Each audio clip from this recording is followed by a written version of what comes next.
अस्सलाम वालेकुम स्टूडेंट्स, कैसे हैं आप लोग? ठीक ठाक हैं जी। अभी मैं डिस्कस करने वाला हूँ ऑब्जेक्ट को। देखो, ऑब्जेक्ट क्या होता है, आपने शुरू से ही डेफिनेशन सीखी हुई है, लेकिन मैं इसको दोबारा से अब आपके सामने रखने लगा हूँ।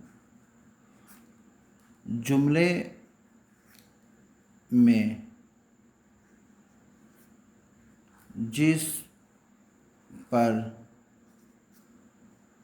काम किया जाए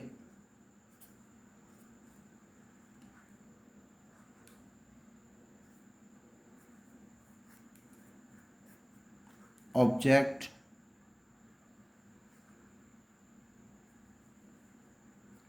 ऑब्जेक्ट कहलाता है। देखो, ये डेफिनेशन बज़ाहिर बड़ी सिंपल लगती है और आपने इसको अच्छी तरह से शुरू से ही पढ़ा हुआ है, लेकिन बेटा याद रखना बात, जिस पर काम किया जाए वो ऑब्जेक्ट कहलाता है, लेकिन एक कंडीशन है।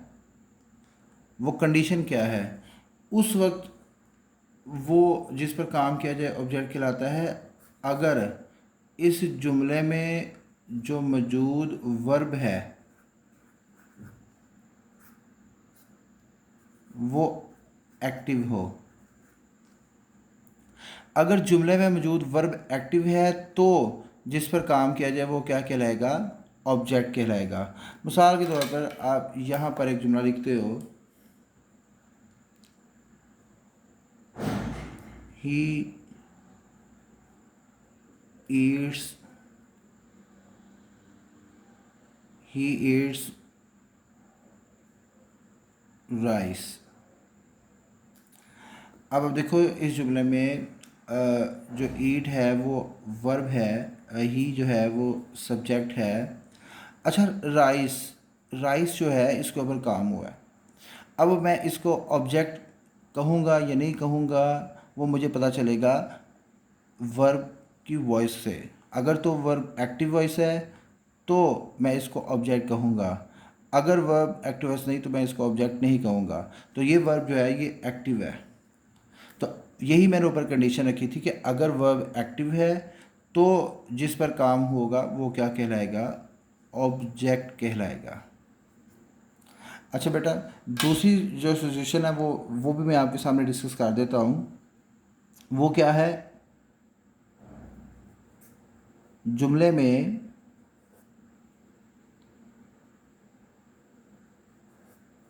जिस पर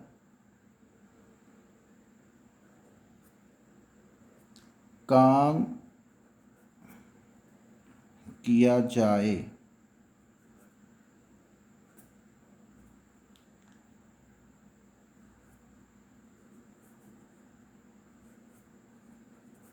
सब्जेक्ट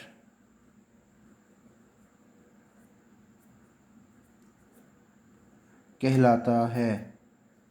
ये क्या बात हुई?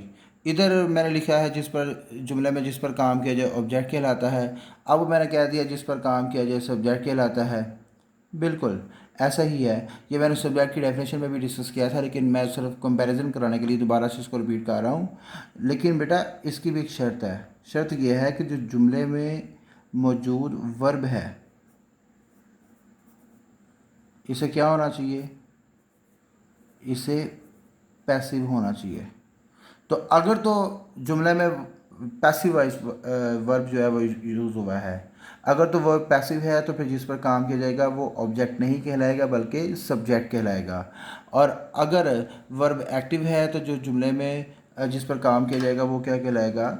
ऑब्जेक्ट। आप देखो, मैं आपके सामने एक एग्जांपल लिखने लगा हूँ। पहले भी मैंने लिखी थी, दोबारा रिपीट कर रहा हूँ। दी एप्पल इज़ ईटन। सेब खाया जाता है।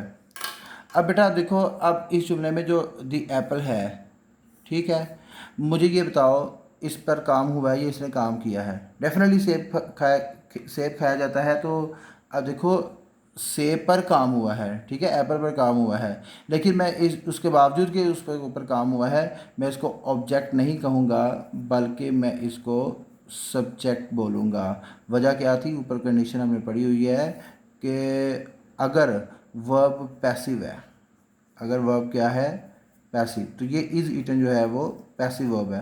मैंने आपको बताया भी था कि पैसिव वर्ब की निशानी ये आपने याद रखनी है कि जब भी बी प्लस V3 आ जाए तो इट मीन्स दैट कि ये एक पैसिव वर्ब है। तो जब जुमले में पैसिव वर्ब है तो फिर जिस पर काम किया जाएगा वो ऑब्जेक्ट नहीं कहलाएगा बल्कि क्या कहलाएगा, सब्जेक्ट कहलाएगा। द एप्पल इस जुमले में सब्जेक्ट है। और इधर आप देख सकते हो जिस पर काम किया जाए वो ऑब्जेक्ट है, राइस ऑब्जेक्ट है, चूँकि इस जुमले का जो वर्ब है वो एक्टिव है।